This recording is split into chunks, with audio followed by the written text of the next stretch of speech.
Welcome, everybody, to Youngstown Studio. Our special guest today is a singer, songwriter, producer. He's the frontman for the legendary Canadian melodic rock band Harem Scarem, who has a new album out called Chasing Euphoria right now on Frontiers Records. Welcome to the show, Harry Hess. Harry, how are you? I'm doing great, thank you. Hey, man, so congrats on the new record. Harem Scarem's new record, Chasing Euphoria, just recently came out. So talk to me a little bit about sort of the writing and the production of this latest record and how it's kind of compared to some of your previous work. Well, we started in June 2024. We had a bunch of ideas that were just kind of kicking around for a few years, but we put everything on pause after COVID, and we really didn't get back into the swing of things, if I'm being honest. We just kind of started doing different side projects on our own, and it wasn't until we got in touch with Frontiers Records, or they got in touch with us and kind of reminded us how long it's been since we've actually put out a record. So we sat down and we got to work, and same old as far as the writing process goes. I mean, every album, it just gets harder because we feel like, we're repeating ourselves, because this is our 16th studio record. Not a lot of bands get to do 16 full-length studio records. And over all these years of, wanting to make a record that's new and exciting to us, we're well aware or self-aware that we're not reinventing anything per se, but you want to do a good job and you want to write great songs. So it's a bit of a challenge to sit down at a blank piece of paper, knowing you have to write a record, and just kind of go, okay, how many times have we written this riff or this idea, and kind of try and make it feel like new and fresh. So that was more the challenge this time, not repeating ourselves.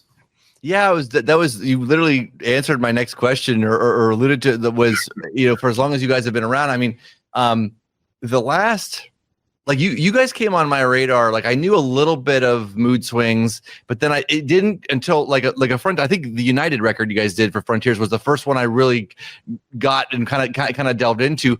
But your last three have all been, I mean, like every record's good. They're all super catchy. They're all big hooks, whatever. But yeah, I was going to ask me, I'm like, it doesn't, I mean, I know how challenging it probably has to be, to keep coming up with, sort of catchy stuff and not, I guess, as you said, kind of rip yourself off. But you guys are doing a pretty bang up job of coming out with quality records.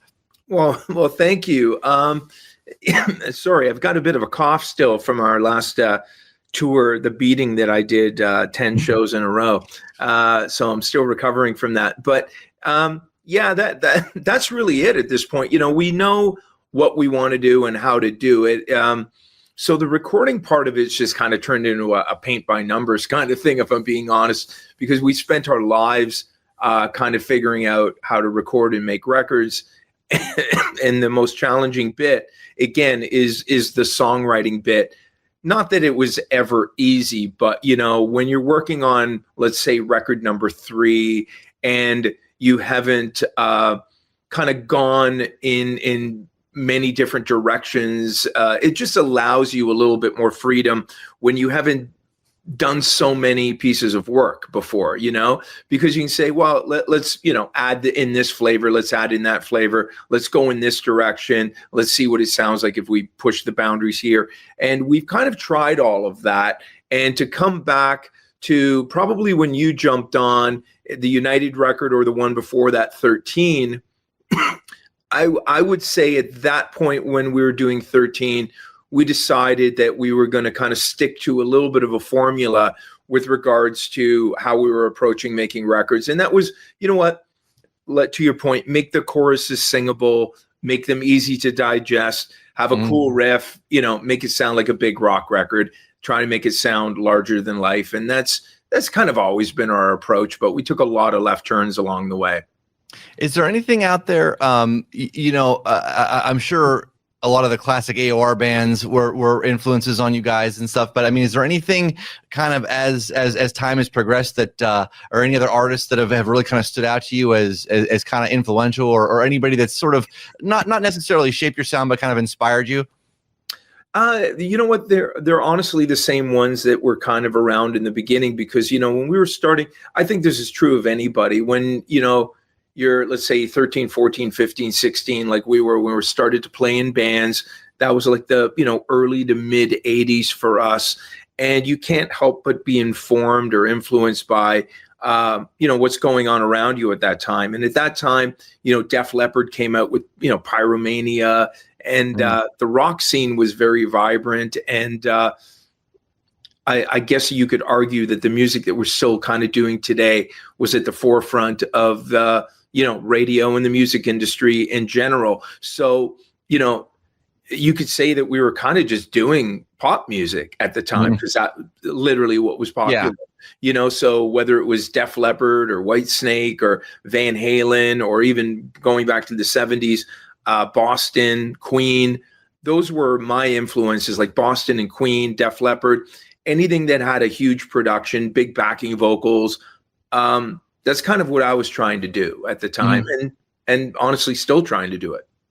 Was there a point kind of maybe in your teenage years, just kind of getting started, where you realized, or somebody else kind of clued you in, like, hey, you've got a pretty special voice here, or like, was there like an aha moment, like, oh, I can, hey, I'm a pretty good singer? You know what? I think just being a little bit delusional, not self-aware, and just thinking you can do it, and just doing it because it was fun. Like I love doing it. But honestly, I was so focused on songwriting and record making that I always thought in the back of my mind, if I can figure out a way to solve this puzzle, to make this sound like, whatever I'm working on, make it sound like those records that I loved, that was my personal goal. And then being in a band and doing the rest of it just seemed like a reasonable thing to do, to try and achieve that goal.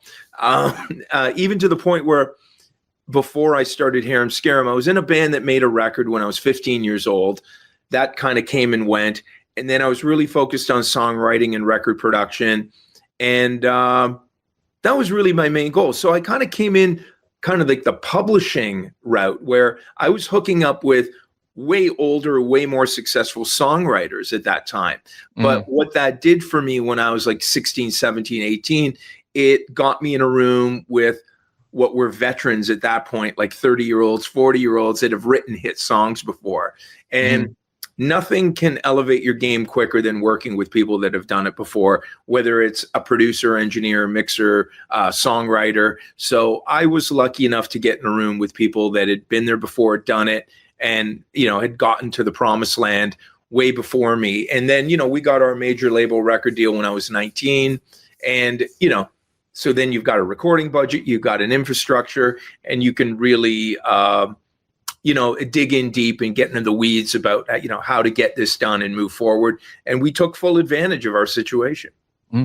What do you kind of think of, or what's sort of the state do you think of the sort of the melodic rock scene today, as maybe compared to, I mean, obviously you go back into the 70s and it was a lot more, I think in even 80s, as you said, like where, bands like Def Leppard, that was really pop, you know what I mean? It was sort of, rock, obviously the guitars and everything else too. But yeah, what's kind of your overall take on sort of the melodic rock scene today?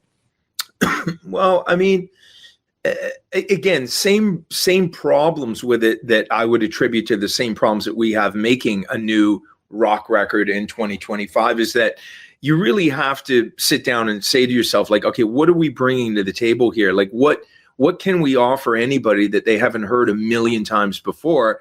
And if you're being honest, it's almost nothing, right? Right. So I say you have to bring some sort of individual personality to the songwriting, the playing, and the production style, whatever parameters you're allowed to do that without it being this anymore. So if you have fans that are into this kind of music, follow this genre, they're very finicky, as most genres are, with regards to where the boundaries are. You have to fit into a certain spot to be accepted as someone that makes this style of music. I always joked, I said, you're like, if we were to pick a style of music because we wanted to do it to be popular, it wouldn't be this, like we would be chasing something else. So at least give us the credit that we stuck to our guns. We made rock records from day one. We still make rock records. And for better or for worse, that's who we are and what we do. But that doesn't mean do it badly. So my only criticism to anybody making rock records is that, it doesn't mean you can write shitty songs and just put out anything because you're following a formula or something that's been out there forever. I go, that's working against you. Like, this has been around for close to 40 years, this style of music. And if you have nothing new to offer, and I'm sure we're guilty of it. And in some sense, it's really hard to justify why the world needs to hear this. And so those are the things I think about even when we're writing our own songs. It's like, you got to do something that compels someone to want to listen to this and go, hey, it's kind of fresh, but it's, we're going over old ground here. But again, hopefully the way I sound when I sing, the way we put the songs together, Pete's guitar playing, there's some uniqueness that collectively comes together that makes it sound like a Harem Scarem record. And I think we do that. Like, I mean, our fans tell us, we know it's you the minute you open your mouth. We know it's you the minute, Harem Scarem, the minute we hear Pete's guitar playing. And so those are the identifying features about what makes Harem Scarem sound the way that it does. But we're under no delusion that we're reinventing the wheel. So, I read a quote from you where you had referenced that Harem Scarem maybe came just a few years too late for certain kind of trends and then the way that the business sort of fell. With that kind of being said, I mean, though, looking back on your career, would you have done anything differently? Well, other than be older at the time, I mean, like I said, when we got when it really mattered to be making the kind of music that we did, as far as like connecting with the mainstream, getting on radio, getting on MTV and all that stuff, we would have had to have been 3 to 4 years older than we were. We just weren't, Born in 1968, I was 16 years old when we put out that first record that I was involved with. By the time we even figured out how to write a song and get a record deal, I was 19. So it typically doesn't happen a lot quicker than that, especially for rock bands. If you're talking about a pop artist that there's songwriters and producers and an infrastructure behind it, you can take somebody super young and just go out there and sing, be the face of this, go for it. But when you're trying to build a sound and a band and some sort of competency with regards to songwriting, you have to have at least a 3 to 4 year runway of making some mistakes and writing some shitty songs to get to some good ones. And I thought we were pretty quick, but to answer your question, if our first record would have come out in, 87 as opposed to 91, I think our lives would have been very different, and we did dwell on that for quite some time. Same with Mood Swings. If that came out in the late 80s, we would have had a different life and career. But we're also lucky enough to get signed to a major label. We're on that major label for 11 years. We did really well in Asia, really well in pockets of Europe. But it's not lost on us that we were never released in America officially while we were with Warner. So the first 11 years of our career, we weren't released in the most important territory on the planet for music. So if you're not up against it, I don't know what, I don't know anybody that's actually survived that time frame doing what we were doing with no real support. And if anything, the industry was against the style of music we were doing. And all that being said, we still thrived and sold. We ended up selling over a couple million records at the end, at the end of the day. And it was because a little bit of being lucky, where we were signed and how we were positioned around the world with regards to Warner's interest. But to your point, I can't help but think what would have happened if those albums would have come out a few years earlier and the whole system would have supported what we were doing. Yeah. So you guys took a little bit of a break too. there. What was it? Correct me if I'm getting the dates wrong. Was like around '08, maybe you guys took a little bit of time off. Was that, or I might be off, but you took a like 4 or 5 years kind of off. Tell me a little bit about that, and also, I mean, kind of coming back. Did that kind of really sort of rejuvenate you once you got back into Harem Scarem? Yeah, I mean, we never really took a break in what, 20 years or something like that. So at that time, I think you're right, it was around 2008. I was doing a lot of work in Europe for Sony, like doing Idol records, X Factor, The Voice, just producing and writing and mixing and engineering and stuff like that. So that got really, really busy for me, to the point where I literally didn't have time to do anything else. And those projects kept coming. And that was really hot back then, if you remember at that time, right? Around the world.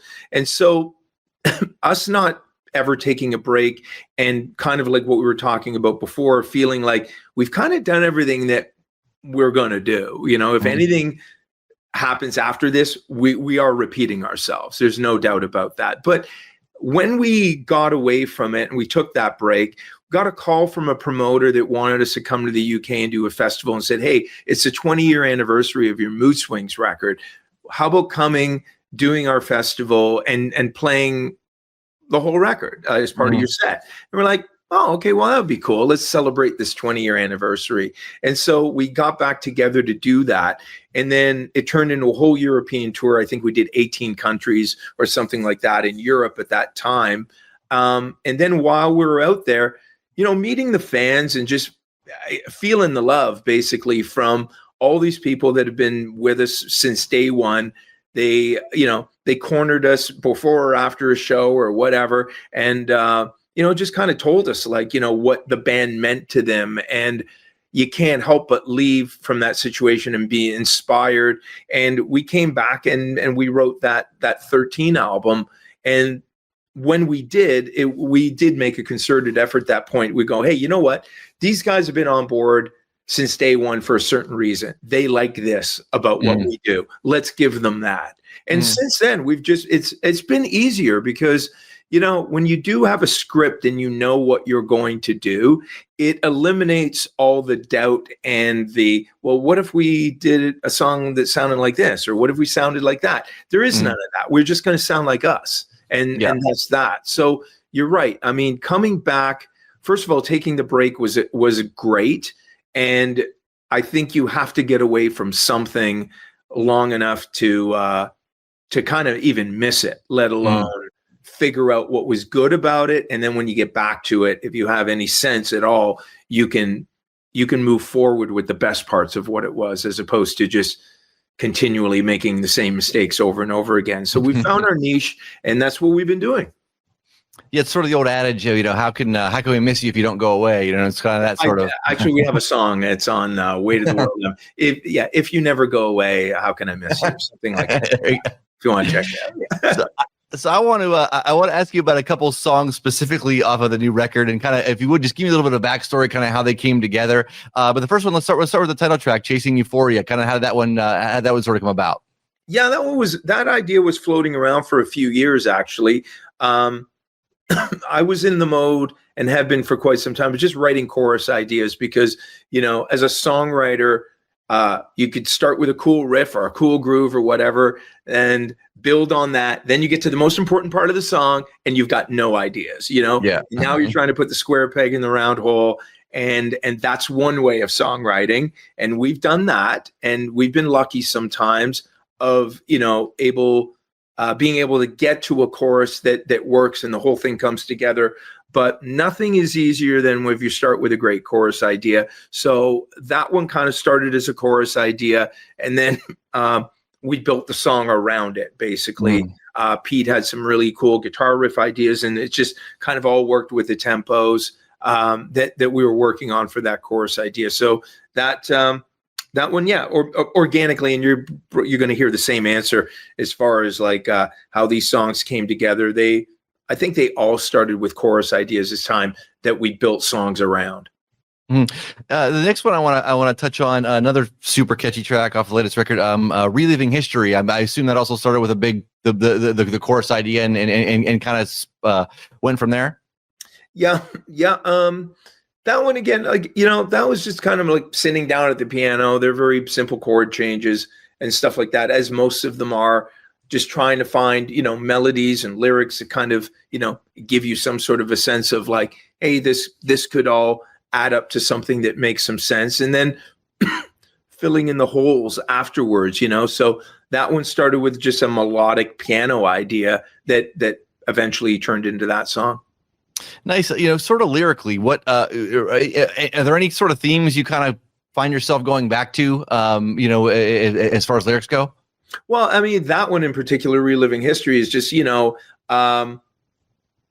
basically, if you keep shooting yourself in the foot, you will keep reliving history, in the sense that you don't learn from your mistakes, you're destined to repeat them, So they're, you want to look for themes that are easily relatable, no matter what it is if it's, a story about something that happened to you, or you're just, observation about things in life or the world in general. And I kind of tend to go more observational, in the sense that I like to write just about themes that interest me, or, if I'm being honest, just kind of fit the mold at that time. When you're playing around and you're more musical than you are lyrical, which I think we've always been as a band, we start with melodies first, which again can kind of get you in a little bit of trouble if you're trying to write meaningful lyrics, right? Mm-hmm. So those two worlds colliding and coming together, they're very difficult to do, and the artists that do it and pull it off, or even on a song by song basis, that's what everybody's trying to do, right? Put a meaningful lyric together with a great melody. And we're no different in that sense. So that's kind of always the goal and what we're trying to do. But a lot of times we'll start with, just musical ideas, and lyrics are an afterthought. So if you can kind of come up with those and you work, at least that's what I'm trying to do. When I'm writing a chorus and I'm trying to come up with an idea, I want those two things to come together almost simultaneously, so one isn't following the other or chasing the other. And that's a lot of experimenting, a lot of screwing around, a lot of 40 ideas in the garbage just to get to the one that you're going to archive and then bring to the guys later on. And that's basically the process. We don't overwrite. We don't write 40 songs and then pick 10. We work really hard to find 10 that are even usable ideas. I got you. So, you produce a lot of other bands as well too. What sort of advice do you give when you're working with other artists? Well, from a production standpoint, if I'm just engineering or mixing, I kind of just do my job. Yeah. But from a production standpoint, there are very few projects these days that allow you the time, because of resources and money and, just the reality of record making in 2025, to get in a room with bands and hash all this out, to get in there beforehand. The last time I produced a band where we actually could sit down and do pre-production and get in a room before we started recording was probably over 10 years ago. And but if you are afforded the luxury to do that, you want to get in a room and just, go over the songs and dissect them and make sure that, you've got the strongest ideas and that everything's been thought out. So when you get into the studio, you're not spending time, money, and effort figuring out arrangements and how the songs go, or that anyone's got a part to even play.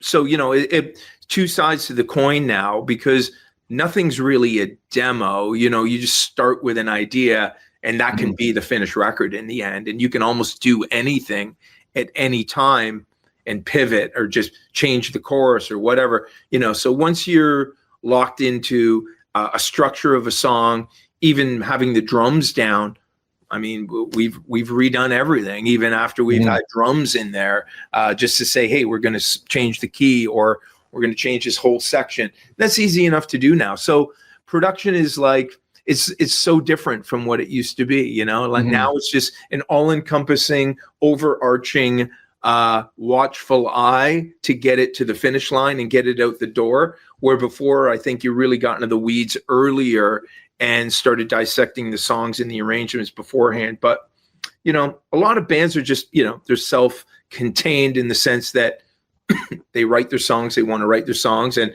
for better or for worse, this is their best material, and they would just want to find someone to help them record it. So there's all kinds of different layers to that. So kind of a couple more quick questions here, Harry, and then I'll let you go. And again, so much appreciate the time, but kind of looking back the studio experience as far as Harem Scarem has gone, over the course of your career, are there any were there any recording sessions that really kind of stand out to you, or that that maybe you hold in a little bit higher regard? Well, I mean, in the beginning, when all this was a mystery to me, again, we were fortunate enough to work with people that had made great sounding records and hit records at that time. So I'm always super grateful for the mentors in my life from a recording perspective. Kevin Doyle worked on our first 3 records with us, and everything I kind of still use today, I learned from him. And at that time he'd already done, Hall & Oates and Kiss, and Alana Miles was a huge record that he just came off. That was a 6 million seller. And then he worked with us. So, these were veterans in the music industry that knew what to do. And I was so into it, and I was like a sponge and just learning everything from them. So yeah, for me, looking back, it was the first 3 records that were super informative for me. And even I know the rest of the guys as well. We kind of took it all in and learned from that and ran with it. And yeah, like all along the way, whenever I got in a room with a quote unquote professional is when you can really grow personally, because you can learn so much from people that know what they're doing.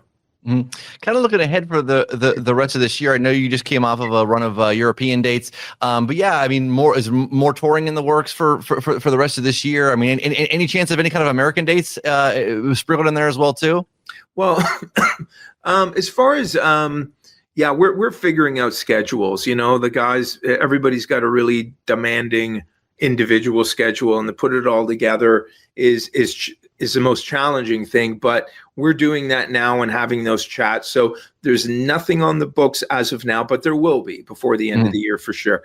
We're kind of thinking fall, we'll be out there playing some more dates. And as far as America goes, I mean, honestly, because we've never really built up a relationship with agents or promoters or anything like that, nobody calls, if I'm being honest, for us to do those dates. But what happens is we'll get invited to do festivals and stuff like that, where they're like, hey, we're doing this style of a thing, or Monsters of Rock cruise and stuff like that. But a lot of times when they call, we haven't planned for it. So we're not in playing mode.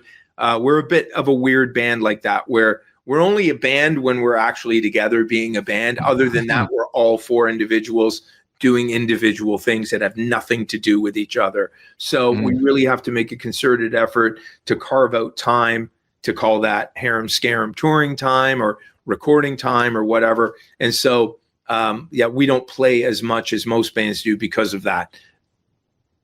I got you. Well, Harry, man, I will let you go here. But again, thank you so very much for the time. Much appreciated. I've really enjoyed talking with you once again. The new record, Chasing Euphoria, is out now.